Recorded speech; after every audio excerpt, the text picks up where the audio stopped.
பசங்க 2 பேருமே மாலை போட்டிருக்கிறதுனால 2 வேளைக்குமே இட்லி, தோசை அந்த மாதிரி தான் எடுத்துக்கிறாங்க. ஈவினிங் ஒரு டைம் மட்டும்தான் சாதம் வடித்து சாப்பிடுவாங்க. இன்றைக்கி காலையிலேக்கு வந்து நார்மல் தோசை சுட்டு அது கூட உளுந்து சட்னி வச்சு சாப்பிட்டுட்டு போயிட்டாங்க. அது சட்னி எப்படி பண்ணேன்னு பார்க்கலாம். அதுக்கு வந்து வத்தல், அப்புறம் பூண்டு, வெங்காயம், ஒரு துண்டு புளி, அப்புறம் ஒரு கையளவு உளுந்து, அப்புறம் தக்காளி இதெல்லாம் சேர்த்து நல்லா வதக்கி விட்டுட்டு கொஞ்சம் கல் உப்பு சேர்த்து நல்லா வதக்கிக்கணும்.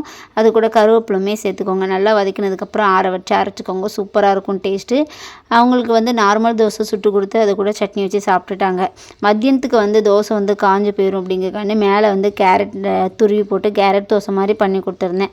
2 பேருமே சாப்பிட்டுட்டு டிஃபனுக்கு எடுத்து கிளம்பிட்டாங்க. பாப்பா வந்து விடமாட்டேன்னா அவங்க கூட கொஞ்சம் நேரம் விளாண்டுக்கிட்டு இருந்தாங்க. தம்பி தான் இன்றைக்கி விளக்கேற்றி சாமி கும்பிட்டுருந்தாரு. நல்லபடியாக சாமி கும்பிட்டுட்டு அவங்க சாப்பிட்டுட்டு பாப்பா கூட விளாண்டுட்டு ஸ்கூலுக்கு கிளம்பிட்டாங்க. வீடியோ பிடிச்சிருந்தால் மறக்காமல் சப்ஸ்கிரைப் பண்ணிடுங்க ஃப்ரெண்ட்ஸ். நெக்ஸ்ட் வீடியோவில் பார்க்கலாம். பாய்.